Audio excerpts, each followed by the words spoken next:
Précédemment dans Superstream, en venant crier son ras-le-bol après avoir regardé la saison 4 d'Emily in Paris, notre journaliste Katia Imbert est parvenue à convaincre 70% des auditeurs le mois dernier. De son côté, sa collègue Hélène Lille a dû sortir les rames pour défendre la fin de Lost. Et elle s'en est sortie là encore avec brio, puisque 76% d'entre vous sont d'accord avec elle.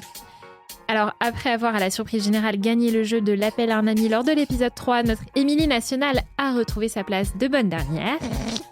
C'est parti pour l'épisode 5 de Superstream. Enfin, je préfère la pièce, mais j'aime beaucoup. Tu défends les faibles et les opprimés. Voilà. C'est pour sortir les anciens dossiers, Laurent. Mais je sais que toi, tu attends. Je te fais un jingle maison.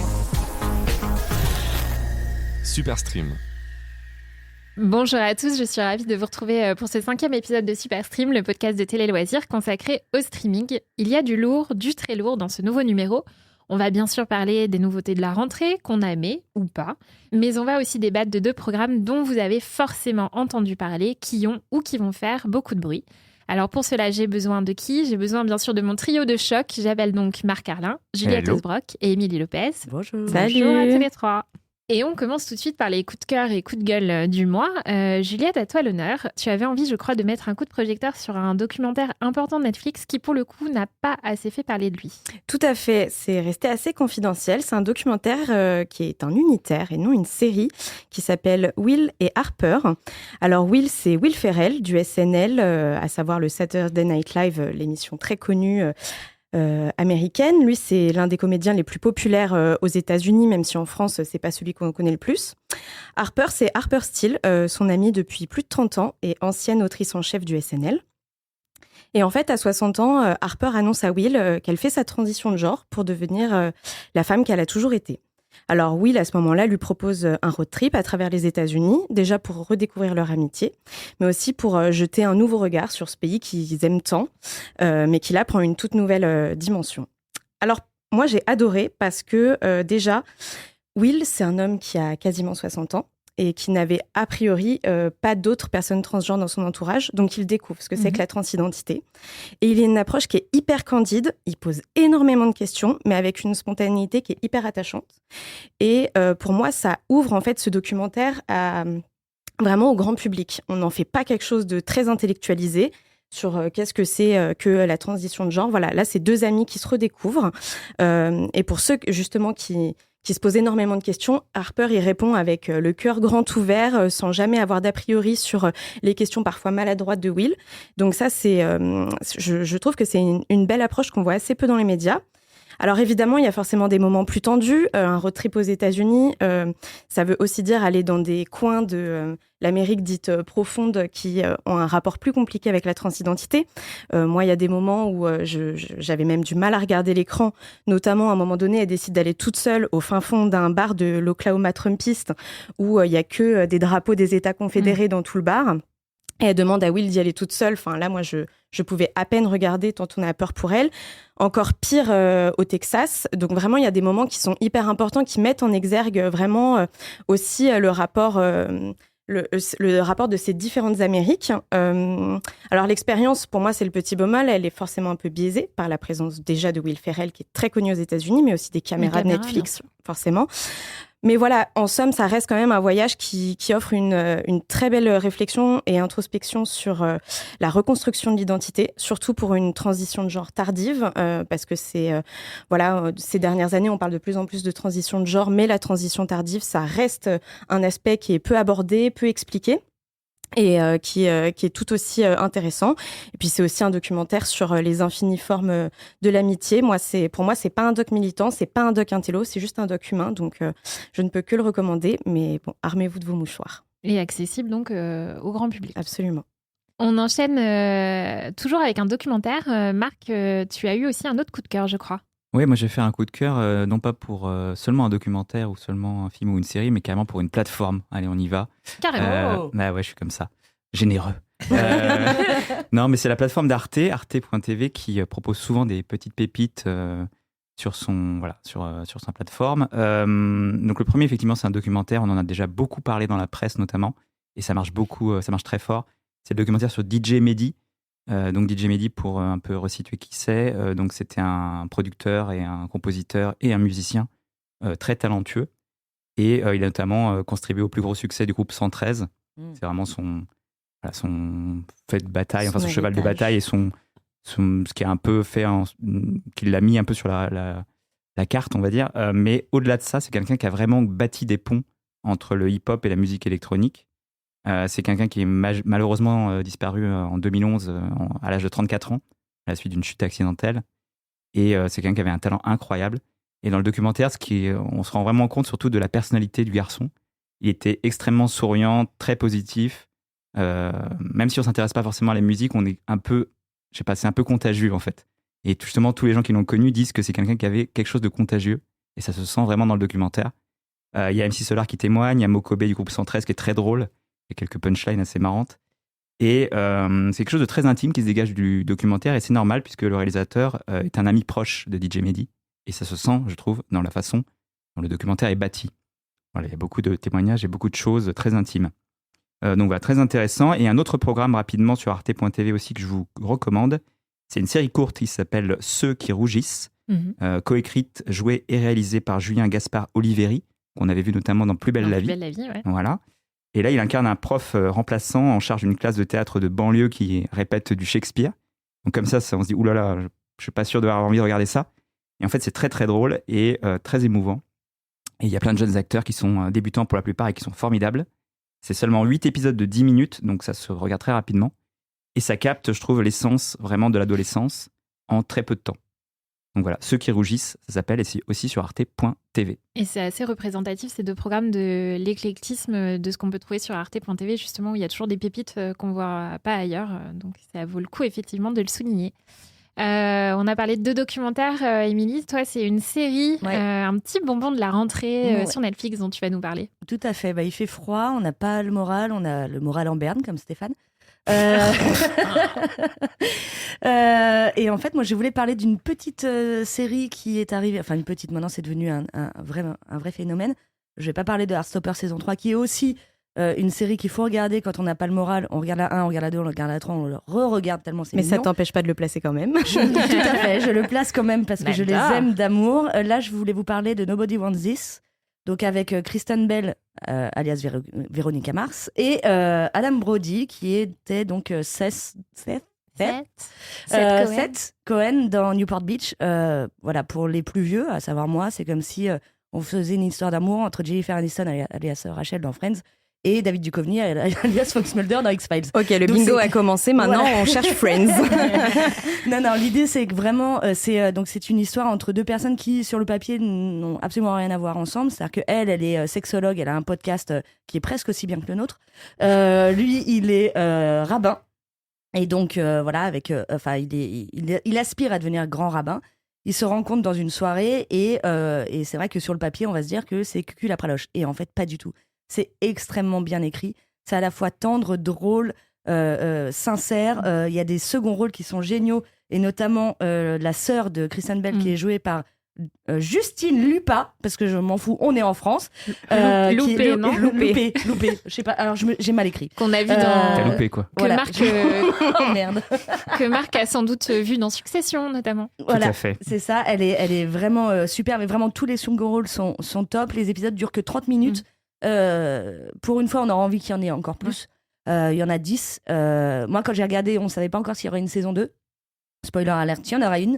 Donc du coup, la fin de la saison 1 m'avait un petit peu agacée. Je me suis dit, c'est quand même un mini coup de gueule, parce que la fin, si jamais il n'y a pas de saison 2, je vais être très énervée. Bon, il y aura une saison 2. Finalement, le coup de gueule ne tient plus. Il ne tient plus du tout. Vraiment, regardez ça. Netflix, maniez-vous, sortez-nous la saison 2, s'il vous plaît. Et pour info, je l'ai regardé avec quelqu'un qui m'a dit, non, les trucs la prochaine, non, ça me plaît pas. J'ai dit, écoute, on regarde, les épisodes, ils font qu'une demi-heure. Tu verras si au bout d'un épisode, t'as envie d'arrêter. Bon, on a tout rebouffé en une soirée. J'ai regardé donc 2 fois cette série. Et je vous reconfirme, au bout du 2e visionnage, c'est toujours aussi bien. Je pense qu'effectivement, autour de la table, t'es pas la seule à avoir adoré Nobody Wants This. Et puis les internautes de Téloisirs aussi ont beaucoup aimé. Il y a beaucoup de réactions sur les réseaux sociaux en ce moment autour de la série, autour de Adam Brody aussi.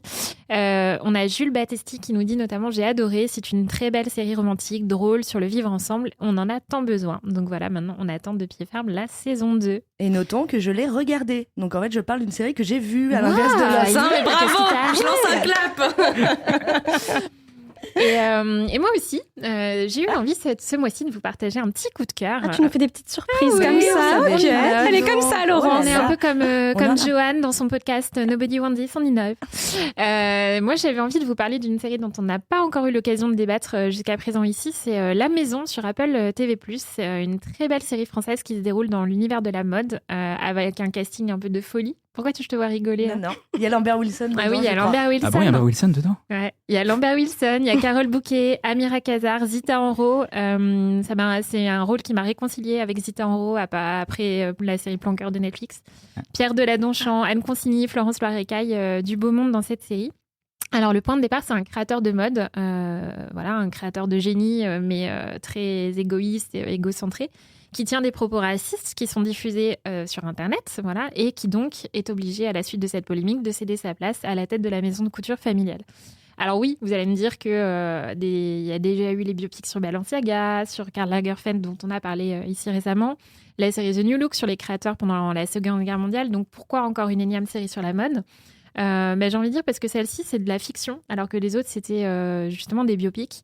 Et alors, ça a été un peu présenté à tort, je trouve, comme le Succession à la française. Pour moi, c'est vraiment forcer le trait. Succession, oui, pour la thématique, le côté complot, guerre de succession à la tête de l'empire familial, mais pas pour le traitement. Je trouve que La Maison, c'est une série qui est assez française, justement, dans un univers qui nous parle beaucoup, l'univers de la mode, les grands groupes de luxe. Donc un milieu qui est très français aussi. Mais si on aime les histoires de famille, les complots, les manipulations et l'univers de la mode, c'est une série qui est faite pour vous. Et ça commence, je trouve, dès le générique. Marc, je crois que tu as beaucoup aimé aussi, qui est sublime en noir et blanc. Tout à fait. Le générique est assez incroyable. Et en fait, quand tu regardes la série, tu captes en fait qu'il y a dans le générique déjà des éléments que tu vas retrouver après dans la série. Et évidemment, quand tu regardes le premier épisode, tu ne le sais pas. Donc ça, c'est assez malin, je trouve. Je suis assez d'accord avec toi. Alors moi, je trouve qu'il y a quelques épisodes qui sont un peu plus faibles, mais globalement, je trouve que la série est bonne. Et effectivement, comme tu disais, alors il y a quand même parfois vraiment limite des citations de Succession. Hein. Donc vraiment, on sent qu'ils ont adoré, qu'ils veulent quand même être dans l'épisode. Tu parlais de l'épisode de la chasse. Voilà, par exemple, qui effectivement renvoie directement. Et je pense que c'est tout à fait assumé. Il n'y a pas de souci là-dessus. Et effectivement, là, je suis d'accord avec toi, c'est que c'est pas une série pensée spécialement pour l'international. En fait, je trouve que c'est une série, tu as raison, très française dans sa façon d'envisager les personnages et les relations entre les personnages. Mais ça peut aussi plaire à l'international par la vitrine, on va dire. Oui, totalement. Mais pour le reste, effectivement, c'est assez français. Et du coup, c'est assez intéressant. Et je trouve ça plus réussi, en fait, que les autres séries sur la mode, à part Karl Lagerfeld, qui était très, très bien. Je trouve ça beaucoup mieux que Balenciaga et surtout The New Look, qui était vraiment raté. Je trouve que ça a une autre dimension. Et effectivement, il y a de la matière sur le fond et sur la forme. Et puis, avec ce casting quand même assez dingue, ils sont tous très, très bons dans leur rôle. Mais tu disais que c'était fictif, c'est pas du tout adapté de Galliano ? Je pense que le point de départ justement de ce créateur qui tient des propos racistes, qui fait toute une polémique, ça peut faire penser effectivement à l'affaire Galliano. Mais dans l'ensemble, c'est une histoire inventée. Okay. Oui, puisqu'après le personnage de Carole Bouquet, on peut penser à Bettencourt. Oui, mais d'ailleurs, il l'assume, les acteurs le disent. Carole Bouquet dit qu'elle s'est un peu inspirée de Liliane Bettencourt pour imaginer son personnage, notamment jusqu'au rouge à lèvres, les tailleurs, la coiffure. Et par contre, Lambert Wilson, qui a été proche de plusieurs créateurs, qu'on a fréquenté plusieurs, lui dit que pour son personnage, donc, c'est à la fois quelque chose de fictif et des références à Hubert de Givenchy et Karl Lagerfeld, par exemple. Ok. Allez, changement d'ambiance avec le premier parti pris du mois. On va s'intéresser à la saison 2 d'une série Phénomène.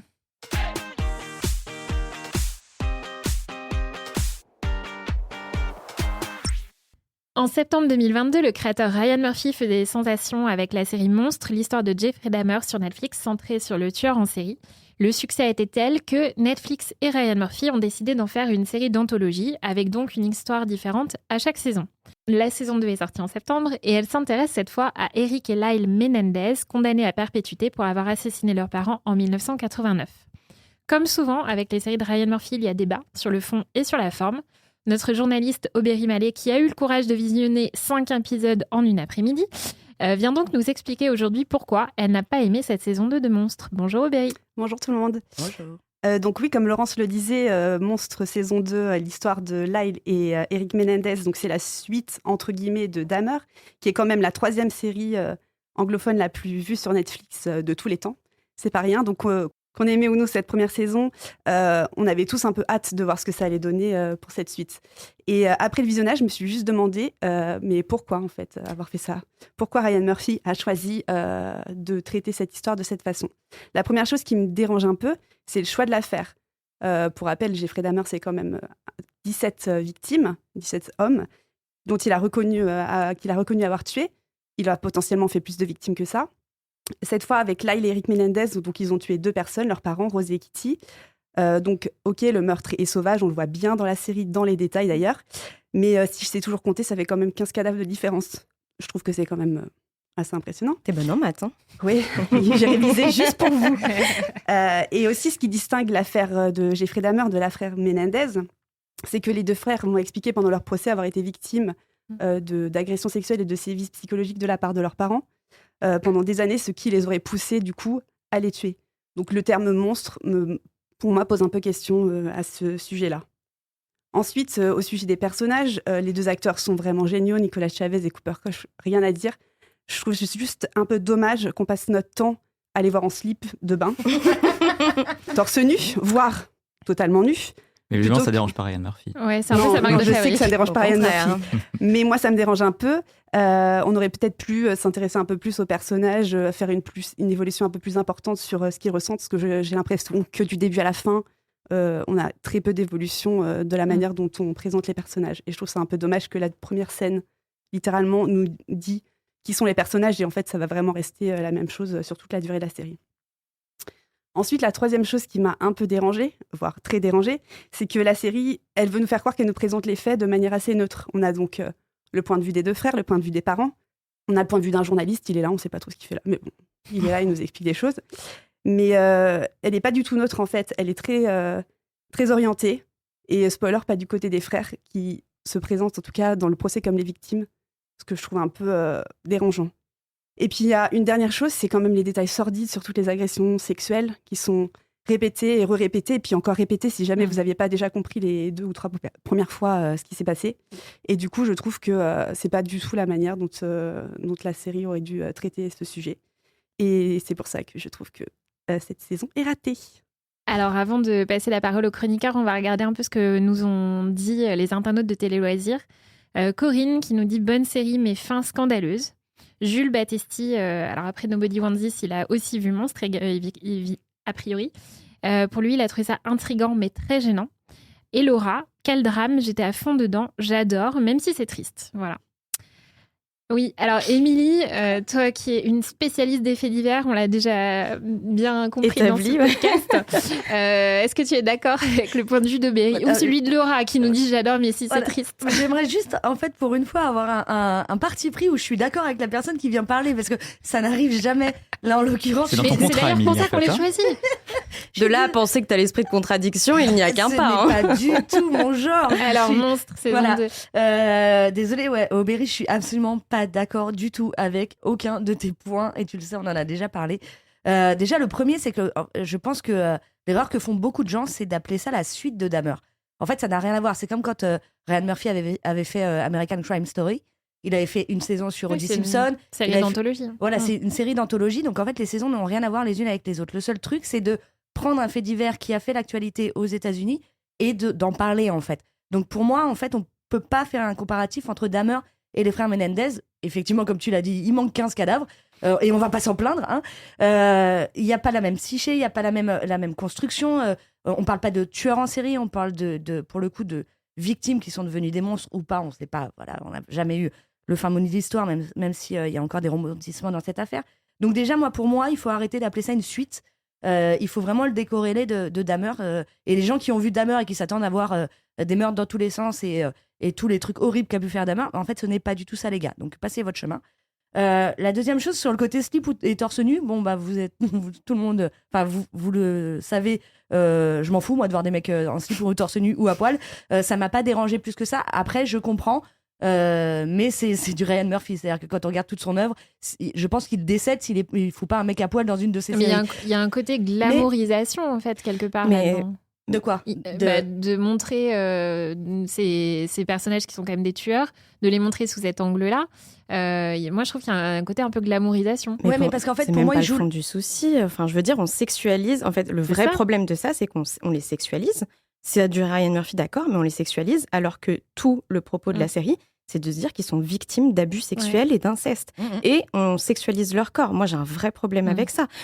Que tu sexualises dans une autre série, une série de fiction et tout, moi, je suis pas hyper à l'aise avec les fantasmes de Ryan Murphy. Mais là, on sexualise des corps dont on t'explique pendant 5 épisodes les sévices sexuels qu'ils ont subis. Ça, pour moi, c'est un vrai problème. Sauf qu'un des points qu'il aborde pour dire que peut-être ils sont vraiment coupables, c'est justement de dire qu'il y a cette espèce de relation incestueuse entre les deux. Et que du coup, en fait, c'est eux deux contre leurs parents, ils les ont vraiment tués pour la thune et juste pour pouvoir vivre leur histoire. Et peut-être que les parents les ont chopés comme il y a cette image, cette scène. Désolée, je spoil les gars, mais fallait regarder, ça fait au moins 1 mois que c'est en ligne, où t'as la mère qui débarque alors que les deux sont en train de prendre leur douche ensemble. Donc en fait, c'est encore une fois une façon pour lui de dire bon, vous croyez que je prends le parti de l'un ou de l'autre? Non, pas du tout. Je vais vous mettre tout au long du truc des éléments qui vont vous faire pencher d'un côté ou de l'autre. Par exemple, le journaliste dont tu dis on sait pas trop ce qu'il fout là. En fait, le journaliste, c'est parce que sa propre fille a été tuée par un mec qui a été défendu par la même avocate que celle des Menendez. Donc en fait, tout du long, il va dire attendez les gars, attention, il va rappeler que la façon de se défendre des Menendez est la même que le précédent client de l'avocate. Donc c'est aussi une façon de dire attention, vous croyez que je prends mon parti? Pas du tout. Regardez, il y a ce journaliste qui va vous le rappeler de temps en temps que non, c'est toujours le même argumentaire. Et pour revenir sur les détails, si t'as aimé Dahmer, je comprends pas pourquoi en fait ça t'a choqué d'avoir autant de détails. Dahmer, c'est encore, à mon sens, plus glauque que l'affaire Menendez. Oui, mais dans Dahmer, t'avais aussi toute l'ambiance qu'elle avait, avec, tous les meurtres, tout le côté... Jeffrey Dahmer, c'était un tueur qui, donc, du coup, découpe ses victimes. Enfin, c'est différent pour moi. Là, en fait, ce que je reproche, c'est plus le rabâchage des détails.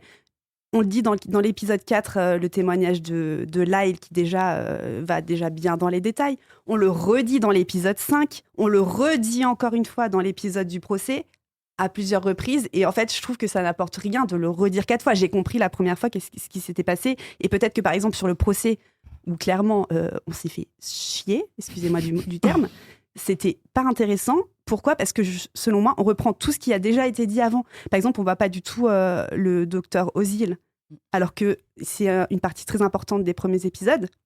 J'ose imaginer, et on peut le voir dans le documentaire de Netflix, qui est sorti juste après Les Frères Menendez, que quand même, dans le procès qu'ils ont eu sur des mois et des mois, il a quand même tenu une part importante. D'ailleurs, toute l'histoire des cassettes, ça a fait beaucoup débat, c'est pour ça que le procès a tant tardé. Et du coup, pourquoi s'intéresser encore une fois, même si évidemment, comme on a pu voir dans le docu, les scènes qui ont été quasiment recréées, c'est assez impressionnant. Mais du coup, s'intéresser encore une fois à des choses qui ont déjà été dites 3 fois dans la série, je trouve pas ça très nécessaire. Parce que pour moi, au moment où ils en parlent au procès, c'est pas le fond, c'est la forme sur lequel il faut s'attarder. C'est-à-dire qu'en fait, le fond, on l'a déjà eu, effectivement, comme tu as dit, et notamment dans cet extraordinaire épisode 5 en plan séquence. Et en fait, dans l'épisode 6, c'est la forme. C'est comment les deux le racontent au procès. Un qui est un peu mécanique, l'autre qui est paumé avec son micro. Et en fait, du coup, t'es pas censé, à mon sens, à ce moment-là, écouter ce qu'ils disent, mais regarder ce qu'ils disent. Et comment ils le disent, et comment ils ont un peu orchestré leur témoignage. Tu vois ce que je veux dire ? Donc, pourquoi on a à nouveau ce discours-là ? C'est parce qu'en fait, t'as pas besoin de l'écouter, en fait. Faut voir ce qui se passe dans la salle. Faut voir comment eux, ils le jouent, comment les réactions qu'il y a, du jury et tout ça. C'est un truc que tu regardes et pas que tu écoutes.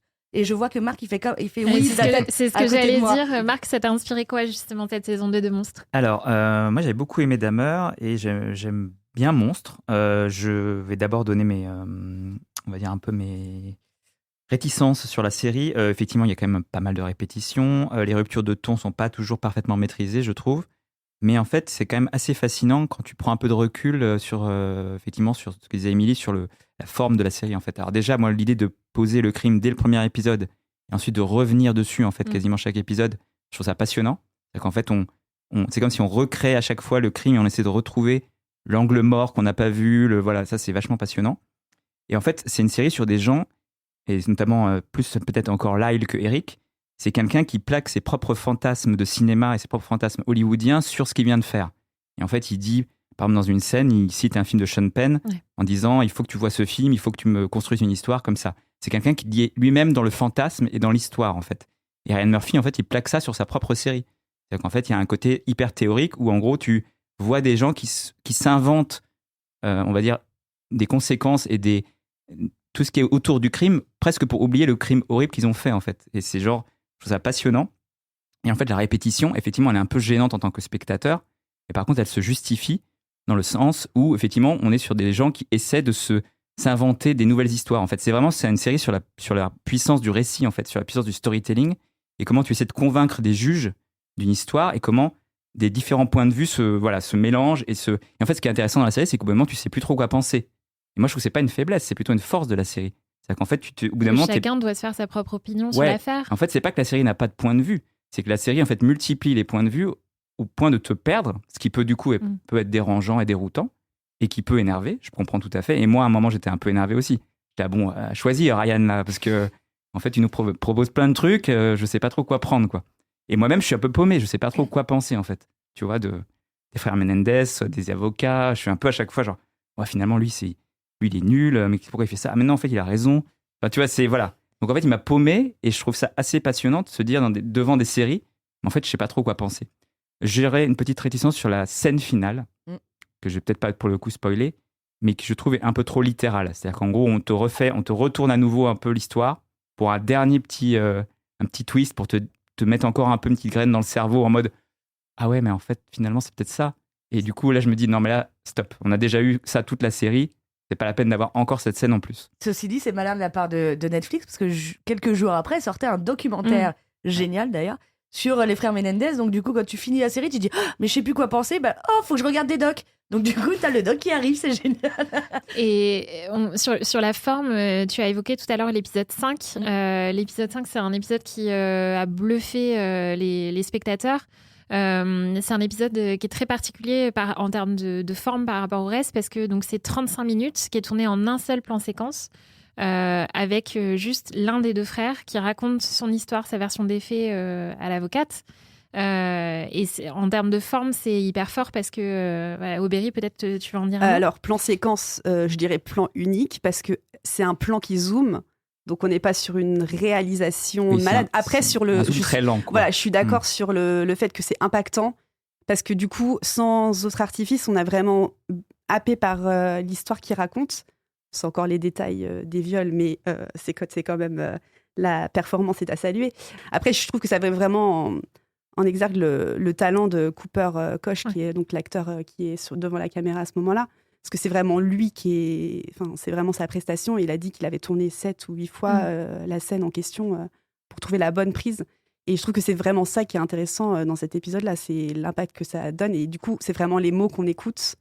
Et même si c'est encore des détails qu'on a à peu près déjà entendus, je trouvais que vraiment c'était un super épisode. Pour ça, il n'y a rien à dire. C'est assez radical quand même de placer ça en milieu d'une saison pour une saison 2 d'une série Netflix qui fait la suite. Totale, une série qui a cartonné. Il faut quand même, on peut dire ce qu'on veut, mais là pour le coup, moi je trouve que je respecte là-dessus l'idée, quoi. Après, effectivement, on peut trouver ça super chiant. 35 minutes du plan là avec. Mais en fait, en vrai, c'est une vraie proposition, quoi. C'est ce que je me suis dit au départ, tu vois, quand je l'ai commencé, j'ai dit, purée, 35 minutes de gros plans et tout, qu'est-ce qui va se passer? Et au final, je trouve que ça passe super bien parce que justement, parce que l'acteur est très bon. Voilà, l'acteur est très bon. Ouais. Mais c'est vrai que quand je l'ai commencé, je me suis dit, ça va être 35 minutes où il va faire que parler comme ça, avec la caméra qui zoome très très lentement. Mais au final, ça passe. Après, là où bien. je vous rejoins, c'est sur la sexualisation effectivement des frères et notamment effectivement cette dimension de l'inceste qui là pour le coup est vraiment là c'est trop. C'est-à-dire qu'en gros là c'est vraiment une espèce de fiction de Ryan Murphy et de Ian Brennan pour rajouter encore une couche. Et je trouve qu'il y a déjà beaucoup de couches dans la série. La série n'est pas spécialement subtile. Hein. Quand même beaucoup de couches les unes sur les autres et on te rajoute du drame et de l'horreur et de la répétition des récits qui sont horribles et tout ça. Donc en fait, voilà, il a tendance toujours à remettre un peu trop, mais on le connaît en fait. C'est un peu, voilà. Mais c'est vrai qu'il a fait de façon plus maligne, je trouve, avant avec Versace notamment, qui se rapproche un peu, je trouve, dans l'ambiance de Monstre. Voilà. Mais ça reste quand même une série passionnante et franchement, il n'y a pas beaucoup de séries comme ça sur les plateformes ou à la télé. Donc voilà. Et comme souvent, quand on s'attaque à une histoire vraie, dont les protagonistes sont aussi encore en vie, etc., ça a beaucoup fait réagir. Ça a fait réagir les principaux intéressés. Ça a fait réagir leurs familles aussi, qui ont accusé la série d'être mensongère par certains côtés, notamment sur le côté de l'inceste. Ça dépasse aussi le cadre même de la simple série, parce qu'il y a effectivement eu beaucoup de réactions, mais il y a aussi des nouveaux développements dans l'affaire judiciaire, pour le coup. Puisque les frères Menendez auront bientôt une nouvelle audience pour statuer sur une éventuelle libération conditionnelle après 35 ans passés en prison. Juliette, tu veux peut-être en dire un mot ? Bah ouais, en fait, pour moi, ça, c'est assez représentatif de tout ce que la série traite pas. C'est-à-dire que moi, la série, je l'ai assez dit à la rédac, j'ai pas du tout aimé. Je peux pas dire que je suis en désaccord avec tout ce qu'ont dit Marc et Émilie. Je trouve qu'elle est très bien produite, elle est très bien réalisée. Moi, il y a plusieurs épisodes que j'ai adorés, dont l'épisode 5, mais aussi sur l'histoire de point de vue contre point de vue, sur celui des parents. Mais en fait, je trouve que à paraphraser les abus des frères pendant 3 épisodes, on en loupe. En fait, on met l'objectif sur de l'individuel et on loupe le propos plus large qui est vraiment intéressant dans l'affaire des Menendez, c'est le contexte américain. C'est-à-dire que, Émilie, tu l'as dit, le principe de Monstre, c'est de prendre des affaires qui ont marqué les États-Unis, qui ont fait parler la société, et de les mettre en série. Et moi, c'est de la fiction, donc je suis prête à entendre que Ryan Murphy, il ait son point de vue et son parti pris sur la série. Le problème, c'est qu'à paraphraser tout ça pendant 3 épisodes, on ne laisse aucune place à qu'est-ce que l'affaire a représenté aux États-Unis sur le plan médiatique et sociétal.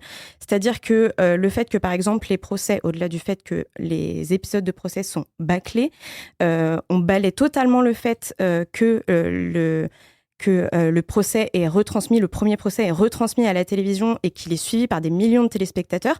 Là, on voit vite fait une caméra en fond, donc on comprend que c'est capté, mais tout ça, ça n'est pas traité. Il y a eu une hystérie des frères Menendez. C'est pour ça que Ryan Murphy fait cette série, c'est parce qu'il y a eu une hystérie autour des frères Menendez.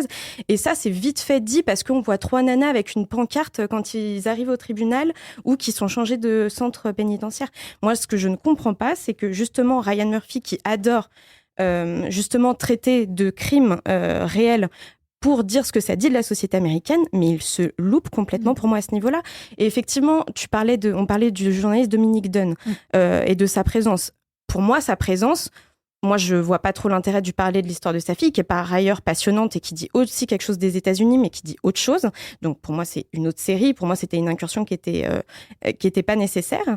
Mais c'est surtout que il est là pour un peu faire office de représenter tous les médias américains, les débats qui se jouent, les scènes de dîner chez lui. C'est vraiment juste opposer les points de vue qui s'opposent dans les médias, mais le résumer à un dîner.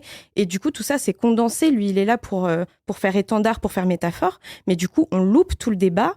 Ce qui était intéressant aussi, c'est que dans ces années-là, l'inceste, c'était tabou. Je veux dire... ça l'est toujours, mais ça l'était encore plus à cette époque-là. Ça l'était encore plus quand on parle de garçons qui sont agressés, puisque c'est d'ailleurs plutôt bien expliqué dans le documentaire. C'est que c'était facile à l'époque d'imaginer que des petites filles étaient violées par leur papa. C'était beaucoup plus difficile de le plaquer sur des petits garçons pour la simple et bonne raison que c'est des petits garçons. Donc il y a quand même une notion de forme de sexisme qui est hyper intéressante à traiter. Et tout ça, Ryan Murphy le balaie en nous les mettant en speedo, tout le torse huilé, et en plus en bâclant les scènes de procès, et notamment le 2e procès. Il bâcle en nous disant qu'il n'a pas bâclé. C'est-à-dire que le 2e procès, il joue des faits de montage entre l'affrontement entre le juge et l'avocate. Mais en fait, ça, c'est juste une façon de cacher, via une forme qui est plutôt intelligente, le fait qu'il n'a pas du tout traité ce 2e procès. Et moi, tout ça, ça me dérange en fait, parce que c'était la promesse aussi, c'était de traiter l'affaire sur le plan judiciaire, mais aussi sur le plan sociétal. Et ça, il ne le fait pas. Donc, vous avez été plusieurs à parler du documentaire. Est-ce que vous nous invitez du coup à regarder le documentaire pour aller plus loin sur l'affaire, si on veut justement avoir des aspects qui n'ont pas été traités dans la série ? Je pense que si on a aimé ou même si on a moins aimé la série, on peut tout à fait et on doit regarder le documentaire parce que ça, justement, comme le dit Juliette, tout ce qui est l'aspect médiatique est certes pas traité dans la profondeur parce qu'on n'a que 1h50, je crois, pour refaire toute l'affaire. Donc, évidemment, vous allez réentendre les détails, vous allez réentendre les témoignages. Mais après, c'est super intéressant parce qu'on voit les vrais protagonistes. Donc, du coup, ça remet en on a eu de la série. Et puis tout le côté médiatique, on se rend compte à quel point justement c'était la frénésie, avec des sketchs au SNL qui sont d'ailleurs bien flippants, des journalistes qui disent des horreurs monumentales sur les frères Menendez en mode oui, ils devraient être morts, ou même des témoignages de gens dans des émissions où ils disent. Mais il y a même des actrices hyper connues que même nous on connaît en France qui sont dans des talk-shows et qui disent mais en fait c'est des garçons, ils peuvent pas être violés.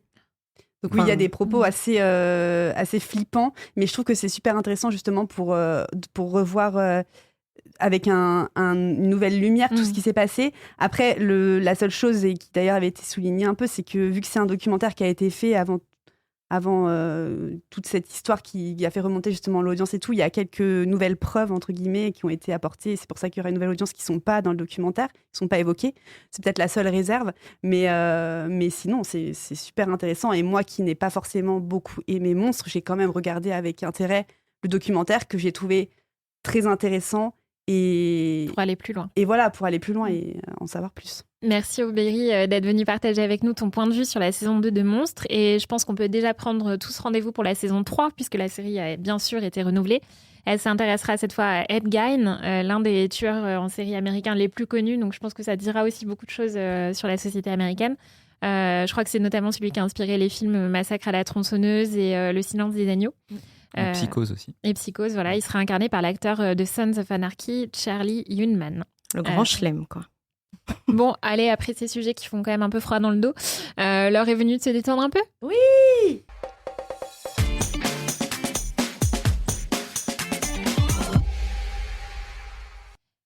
Alors, c'est l'heure du jeu, bien sûr, l'appel à un ami. On démarre tout de suite par une petite mise en bouche. Les titres alternatifs que vous aimez tous, on a demandé à ChatGPT de changer les titres de ces séries et de ces films. À vous de les retrouver.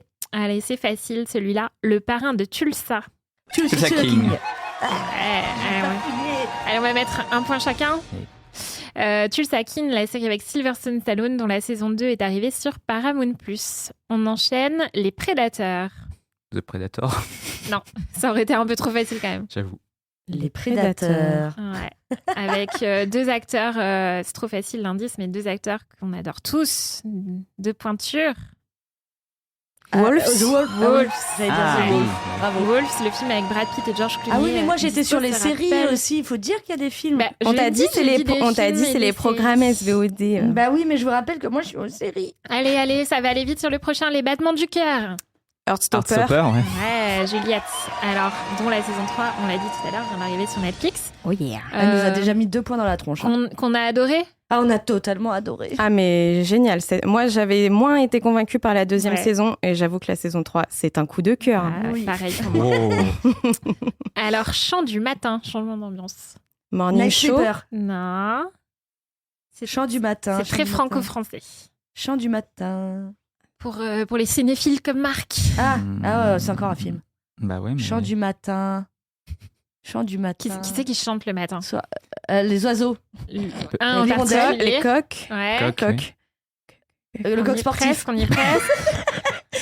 C'est un film, le coq sportif. J'en ai aucune idée. Je suis perdue, je veux un point. Coq en pâte, coq au vin. Avec deux stars françaises. Coq. Ah, Cocorico. Voilà. Oh merde. Le film C'est avec moche, Laurent. Didier Bourdon et Christian Clavier qui cartonne sur Canal+. Il y en a un qui s'est lancé dans l'aventure ou... Non. Non. Je me respecte. D'accord.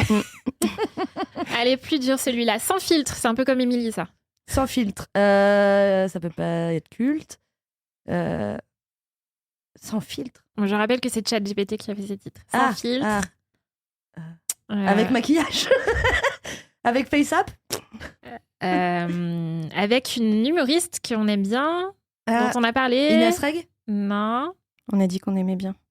J'ai failli le dire, mais On je a me suis essayé de se abstenue. fâcher avec des gens, là. Ça y est, en fait. Où je l'ai dit, je me suis dit, Je crois que le mois dernier, tu nous as dit que tu y croyais. Ah, Miskina. Ouais. Ah non, mais moi, dis donc, sans et- filtre. J'ai qu'un seul pas. point. Là je comprends Miskina, pas. la pauvre. Bah oui, écoute, il faudra demander à ChatGPT. Ah ouais. La série 2 est avec Mela Bédia. La saison 2 est sortie sur Prime Video et a été saluée par la critique. Et effectivement, le mois dernier, tu nous avais dit que tu y croyais, Émilie. Et on adore Mela Bédia, effectivement. Saison 2, toujours aussi bien. Franchement, j'ai bien aimé. C'est moins dans l'humour vache de la première saison, mais franchement, moi j'ai bien aimé. Beaucoup de refs aussi à la culture télévisée française qui plaira beaucoup à nos auditeurs, je pense. Allez, next, l'empereur du crime. The Penguin. Tulsa-King encore The c'est moi, j'avais Penguin. d'autres. Disponible sur Max avec un Colin Farrell absolument méconnaissable. Hein. Magistral même. Je Ouais. suis nulle. Ouais, et Christy Milioti aussi bluffante, que Émilie déteste puisqu'elle était donc dans les dernières saisons de How I Met Your Mais Mother. que Marc aime bien, je crois. Tout à fait.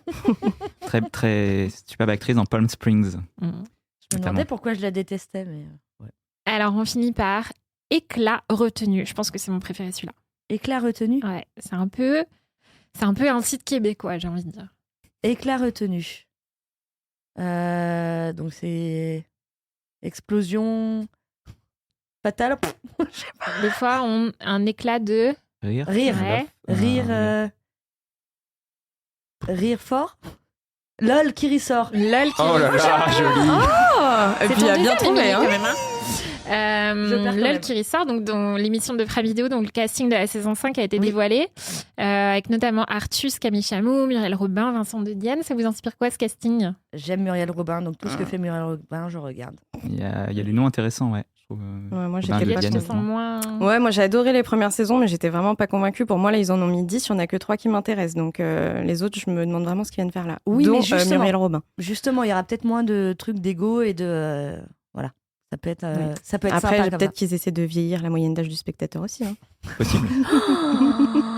Allez, on enchaîne avec la partie un peu plus dure. Je sais que vous n'êtes pas trop fan, mais on essaye quand même le jeu des ressemblances. On a Ah, demandé merde. Ouais. à ChatGPT de nous trouver 3 personnes qui ressemblent à cette actrice. Alors, les auditeurs, pouvez prendre un café parce que Alors, on va parce que mettre ça un va peu de mettre temps à du temps. trouver. Hein. Si je vous dis Sarah Giraudot, Ouais. Anaïs de Moustier et Mélanie Douté, vous me dites Sarah Giraudot. Tu peux Mélanie Laurent.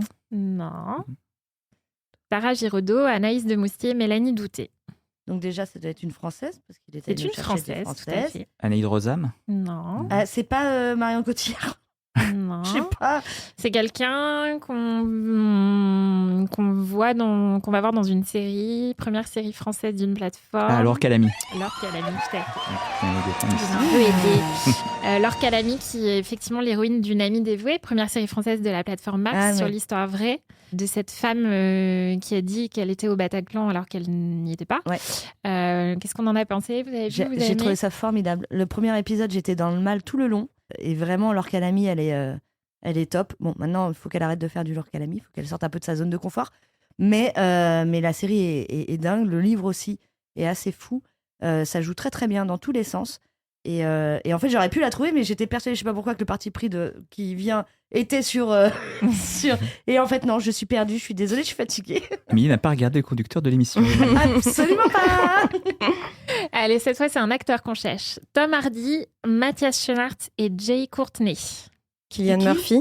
Non. C'est qui, Jay Courtney? Alors, je vois qui c'est, mais je serais incapable de Ah. citer un de ses films. Tom Hardy, qui? Mathias Schoenaerts et Jay Courtney. Et alors, je vais quand même orienter, on cherche un acteur français. Ah, oui. donc un acteur français. C'est pas François Civil? Non, plutôt dans l'action. Plutôt dans Alban la... Lenoir. Ouais, Marc, il survole là, Marc. Mais il a pas de cheveux, Alban Lenoir?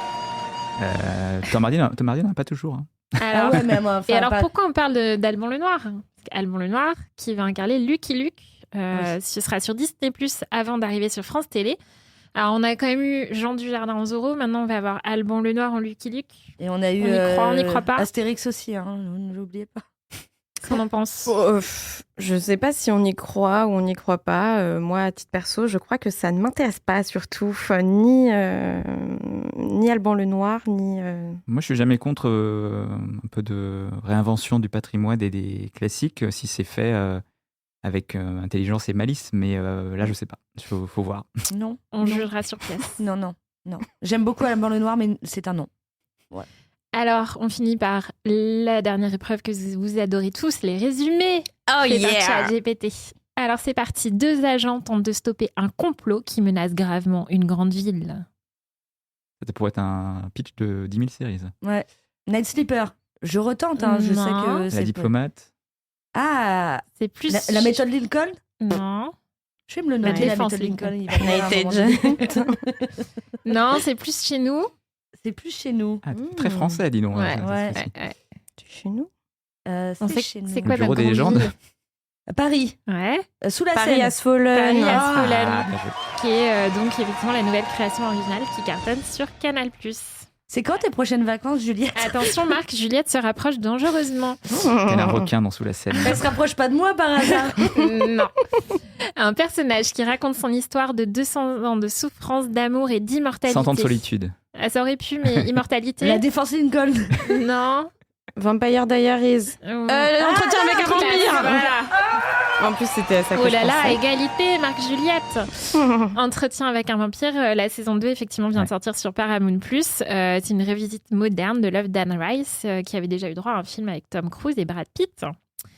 Et enfin, des personnages luttent pour leur survie dans un système de distribution. La plateforme 2. Égalité, je crois. Allez, on va faire égalité. Comme La ça, défense Allez. ça relance. Tout est encore possible, cher auditeur. Qui va gagner, Marc Ah bah, ou je réponds pas, Juliette? du coup. Non. Alors, Mais je crois que c'est la défense Lincoln. dernier résumé pour départager. Attention, buzzer, vous êtes prêts? Thriller médiatique. Culte. Ouais, c'est Marc qui gagne. Bravo, je m'incline. Culte, Il y avait du bravo niveau, hein, Marc, cette fois-ci, 7 hein. points. Juliette, 6 points. Émilie, on le dit Ne quand dis même pas. 2. Non, C'est déjà mieux que c'est 1. de ta faute, il n'y avait pas la défense Lincoln. Alors, Culte, effectivement, c'est la série de Prime Video sur les coulisses de Love Story qui arrive le 18 octobre. Et ça nous fait une très bonne transition puisque c'est justement le sujet du deuxième parti pris du mois.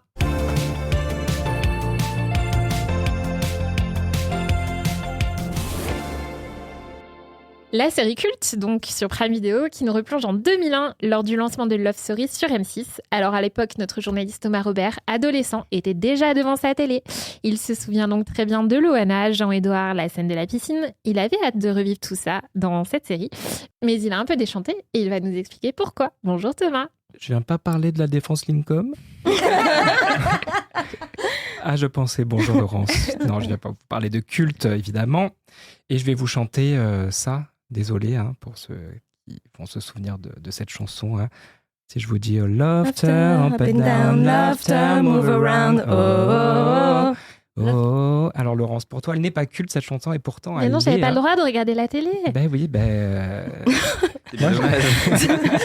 La saison 4. Faut qu'on en parle. Voilà, et ben moi j'avais le droit de regarder la télé et j'ai vu tout Love Story, et voilà, et cette chanson 20 ans, non, c'est 25 ans après, non, 20, Alors, c'est en 23. 2001. donc, 23 ans ouais. après, je m'en souviens encore de toutes les paroles, ce qui m'inquiète beaucoup. Moi aussi, si ça peut te rassurer. Et Voilà. alors cette série sur les coulisses du Love, ça donne quoi Thomas? Alors déjà, en préambule, c'est que j'ai eu la chance il y a un an de visiter le Love qui a été reconstitué quasiment complètement à la Cité du Cinéma. Et c'était assez bluffant parce que j'avais l'impression de rentrer dans ma télévision complètement parce qu'ils ont remis le poulailler, le confessionnal, le salon. Ils ont repris tous les meubles Ikea. Donc la reconstitution du loft était brillante même. Et après, j'ai eu la chance de parler à Marie Colomb. Et elle était habillée en Loana. Qui est l'actrice qui joue Loana, du coup. Qui est l'actrice qui joue Loana. Et là, c'était pareil. J'avais l'impression d'interviewer Loana, mais la Loana d'il y a 23 ans. Donc, c'était très perturbant. Donc, j'étais très, très excité de regarder la série. Et j'étais un poil décontenancé, on va dire, en regardant le premier épisode qui était très économique et média, qui parlait donc des négociations de M6 TF1, est-ce que le Love va aller sur quelle chaîne, voilà. Des négociations pour avoir le programme, donc ils partent en Hollande pour avoir le programme. Tout ça, ça m'a pas du tout intéressé, on va dire. À partir du moment où le Loft est commandé par M6 et à partir du moment où vraiment ils vont créer le concept, choisir les lofters, là j'étais dedans et ça m'a beaucoup intéressé. Encore plus quand j'ai découvert le casting de Loana, parce que Marie Colomb, il faut le dire, elle lui ressemble beaucoup et elle est assez bluffante. La scène du casting, moi, c'était assez émouvant. Je trouvais cette scène très émouvante. L'épisode 3 est absolument génial sur la piscine. C'est plein de suspense et vraiment, cet épisode 3, c'est quelque chose. Je m'en souviens encore. Et après, voilà, j'ai aimé les personnages féminins. Donc, on va dire Anaïde Rosanne en Alexia Laure-Joubert. Bon, elle s'appelle Isabelle dans la série, mais c'est Alexia Laure-Joubert. Je trouve qu'elle a ses mimiques, elle a son phrasé, vraiment, elle est top. Marie Colomb en Loana aussi, elle est super. J'ai moins aimé les garçons dans la série, donc le personnage de Karim, non? Non, le producteur. Ah oui. Raphaël. Le personnage de jeune Raphaël, joué par César César Domboy, qui est donc le producteur. Donc lui, ces parties m'ont moins intéressé. Et le personnage de Karim, joué par Sami Outalbali, je vais essayer de ne pas me tromper, lui qui est complètement fictif, maintenant on le sait, ce personnage a été inventé, lui il me gêne. Alors je comprends ce qu'ils ont essayé de faire, mais il me gêne un peu. Et donc les parties avec les garçons, j'ai moins aimé. La partie économique, j'ai moins aimé. Mais tout le reste, vraiment où on parle vraiment du loft et des castings et de comment ils ont inventé ce loft, ces parties m'ont intéressé. Voilà. Donc je suis un peu mitigé sur la série. Est-ce que...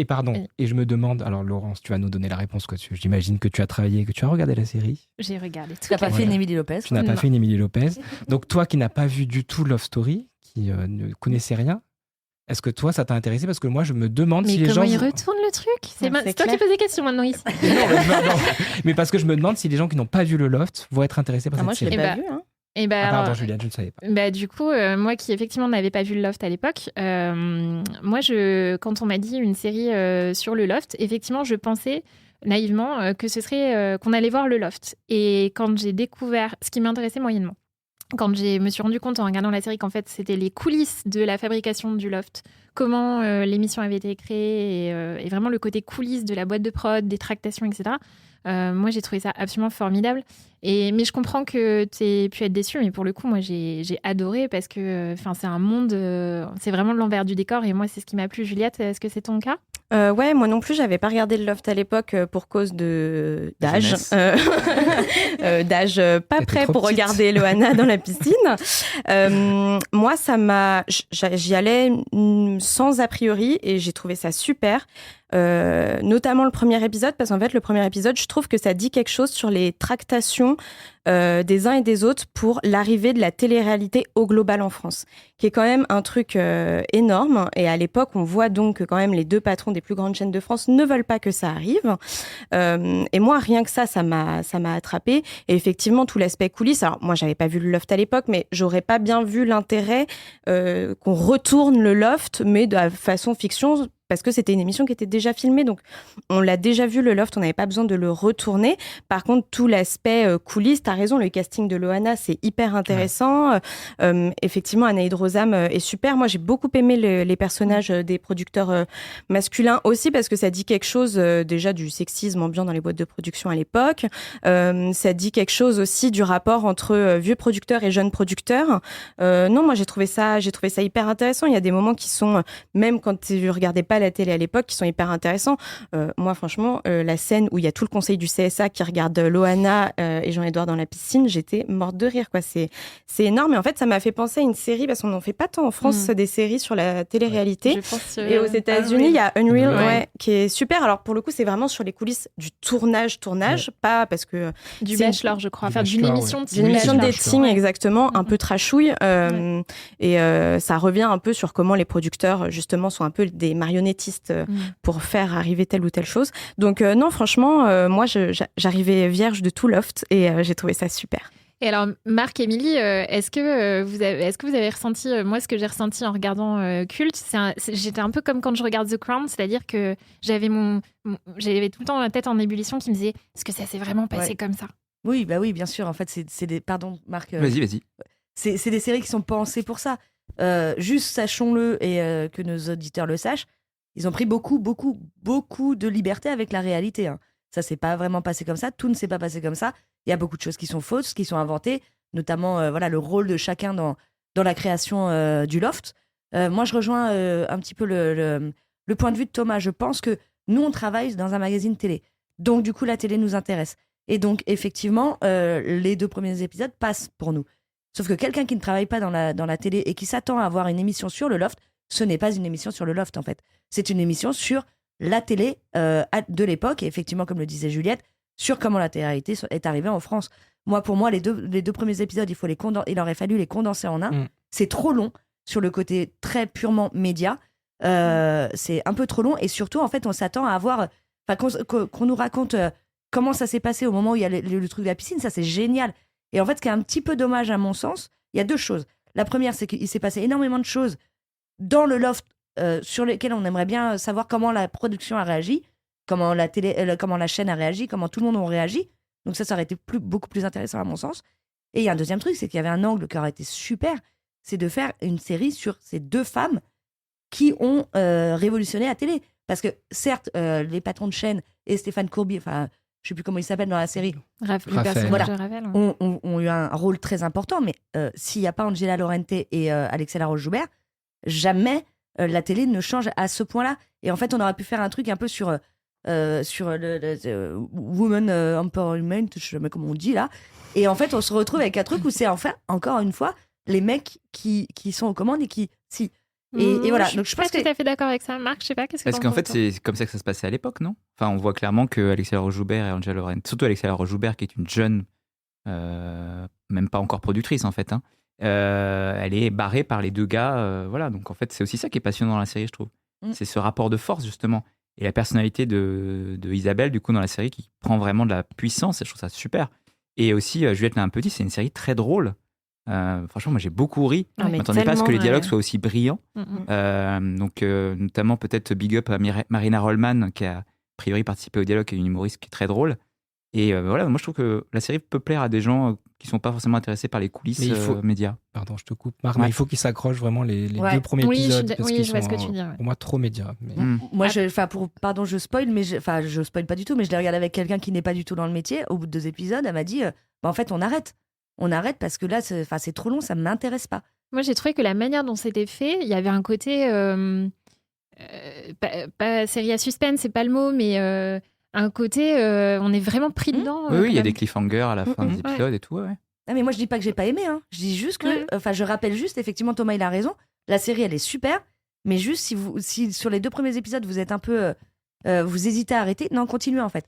Ça repart après, donc allez-y. Et vraiment, la série est super. Par contre, peut-être que ça aurait gagné à ce qu'on voit un peu plus quand même d'images du loft, d'être dans le loft qu'ils ont reconstruit en plus. Donc c'est un peu dommage de pas exploiter ça un peu plus, de Pour y pas être voir allé, les autres personnages. ils l'ont reconstruit, donc vraiment ils ont mis du budget dans ce loft. Donc il n'y a pas les chambres, mais il y avait quand même le séjour, le jardin, la piscine, le Les confessionnal. poules. Les poules sont là aussi. Voilà.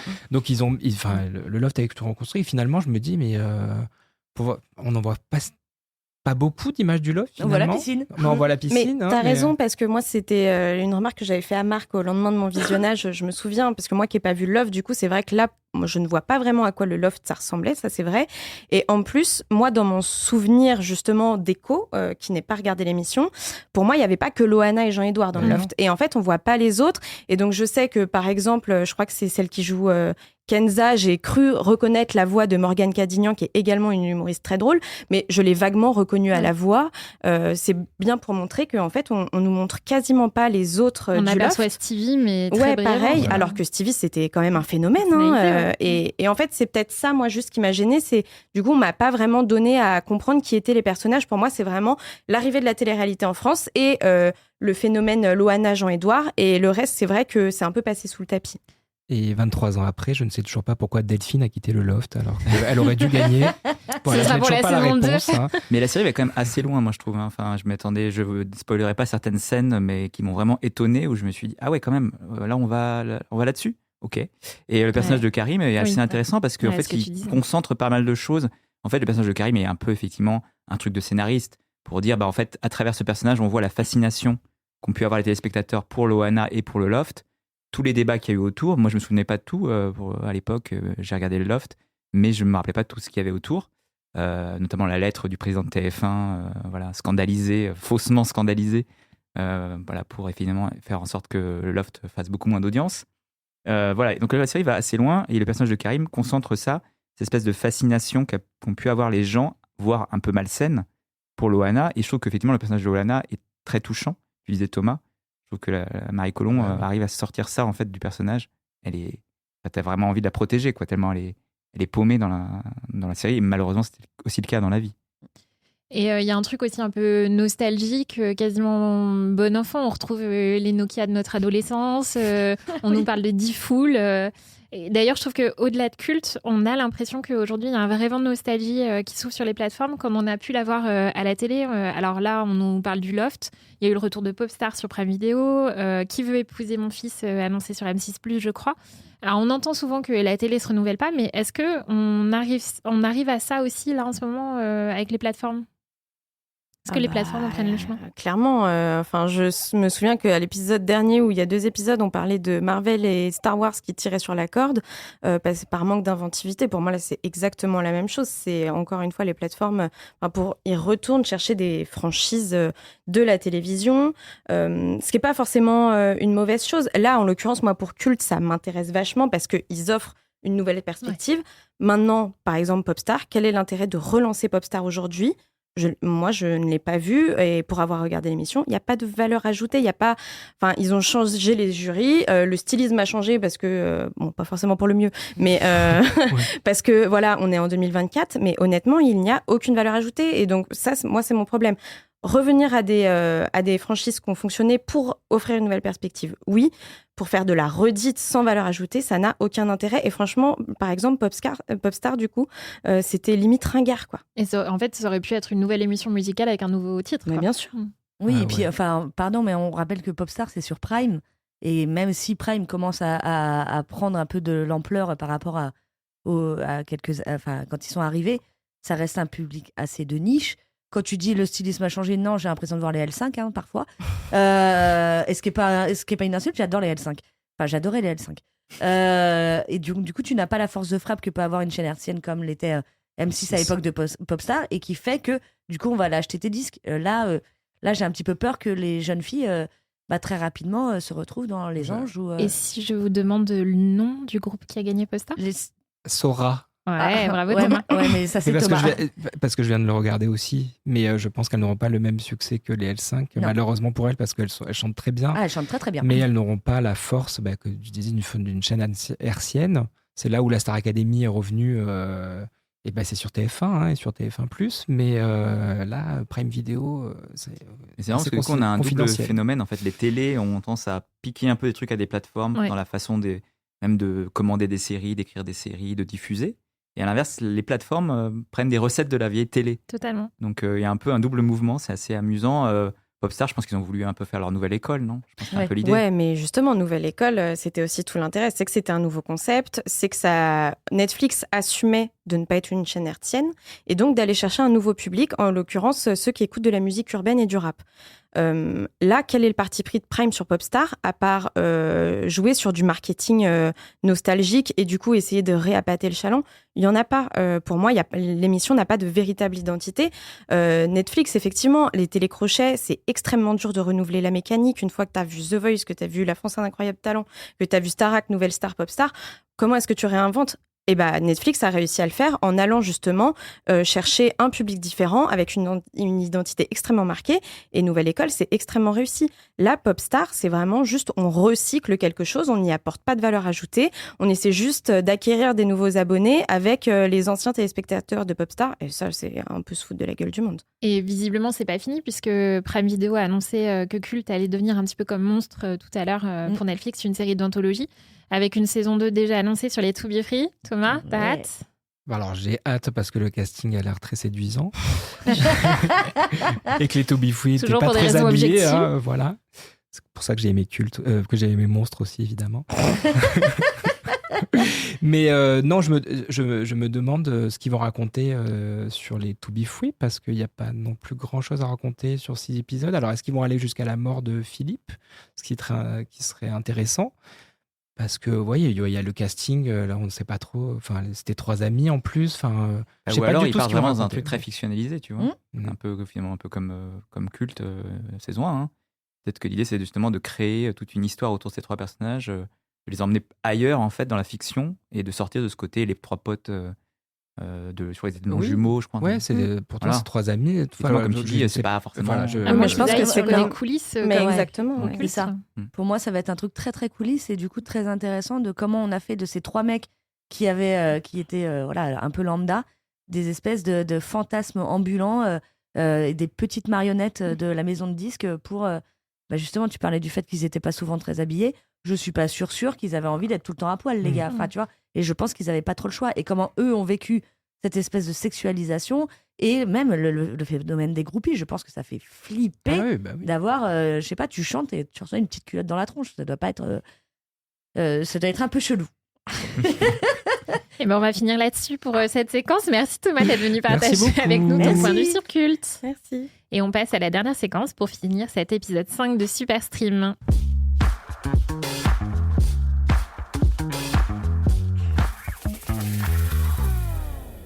Et comme d'habitude, avant de terminer, on va faire un petit tour pour regarder les sorties à venir sur les plateformes. Et on commence par Les Enfants sont rois, le 23 octobre sur Disney+, série française adaptée du roman de Delphine de Vigan avec Doria Tillier et Géraldine Nakache. Émilie, je te vois hocher de la tête. Ah oui, totalement. Déjà, j'ai une grande passion pour Géraldine Nakache.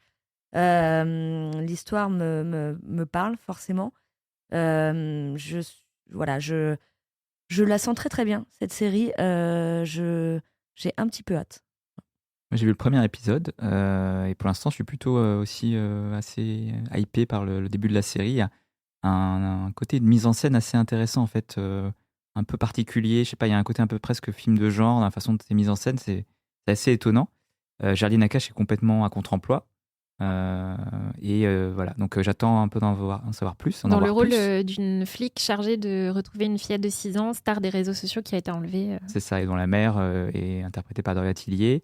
Donc voilà, j'ai envie de le voir. La série est assez courte, je crois, 6 épisodes. 6 épisodes, ouais. Donc voilà.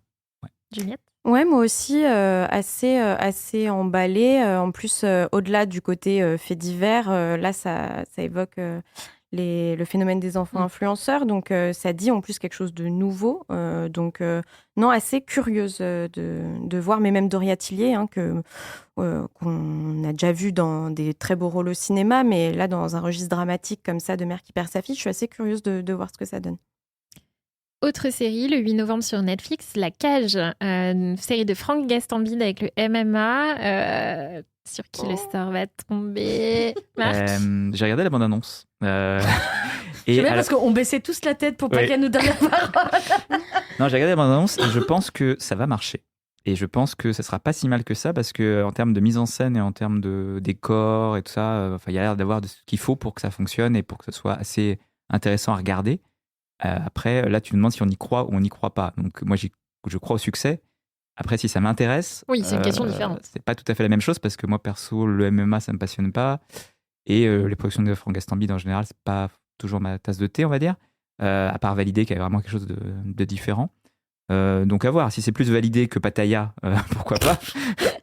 Mais je sais pas, à voir. En fait, le ton de la série sur la bande-annonce, on est quand même sur un truc assez sérieux. C'est pas non plus la grosse marade à la Gastambide. Donc, pourquoi pas? Moi, je pense que ça peut donner un truc un peu comme Validé, non? Ouais, c'est possible. D'ailleurs, Franck Gastambide, ça se voit qu'il se cherche un petit peu sur le ton de ses productions.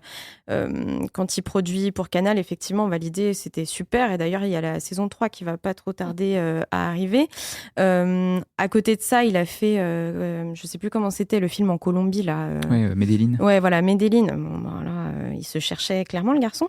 Mais en fait, quand il trouve quelque chose qui le passionne, il a un vrai talent de réalisateur, un vrai talent d'écriture de personnages aussi, je trouve. Donc moi je pense que ça va cartonner, c'est clair et net. Après, est-ce que ce sera réussi? Ça, j'attends de voir. Tout pareil que mes copains. Est-ce que ça veut dire que je ne le regarderai pas? Pas du tout, parce que je suis une sérivore compulsive et potentiellement je vais le regarder en faisant un puzzle. Ah. Le puzzle. Le retour du puzzle.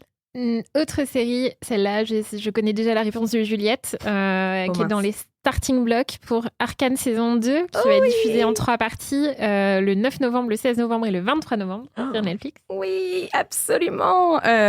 Donc, saison 2 de la série animée qui reprend l'univers du jeu vidéo League of Legends. Alors moi, je suis très adepte de jeux vidéo, mais League of Legends, je ne connaissais pas du tout avant de me lancer dans Arcane. Force est de constater qu'il n'y a pas besoin de connaître le jeu vidéo. C'était une qualité d'animation et même narrative.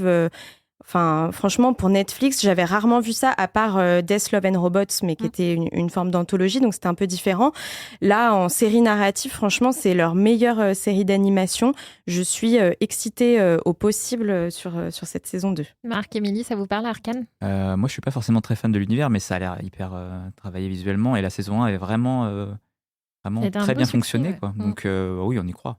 Moi, j'avais réussi à slalomer pendant tout cet épisode pour que Juliette ne me regarde pas avec ses petits yeux noirs, genre mais je dois avouer que je n'ai pas vu la saison 1 d'Arc.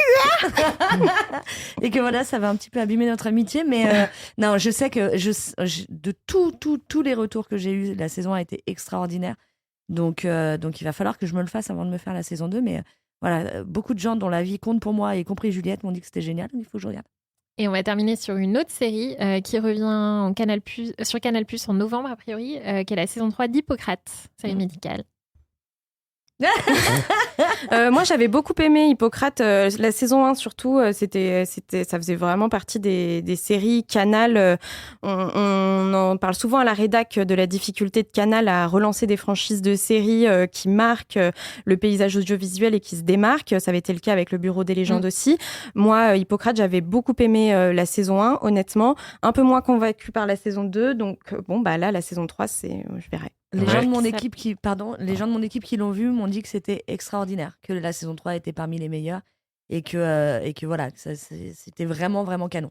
Voilà, je vous glisse ça, vous en faites ce que vous voulez. Ouais, moi j'étais assez d'accord avec Juliette, je pense que la saison 1 était bien meilleure que la saison 2. Et du coup, j'ai un peu de doute sur la saison 3 en fait. Après, écoute, si elle a retrouvé le niveau de la saison 1, c'est tant mieux.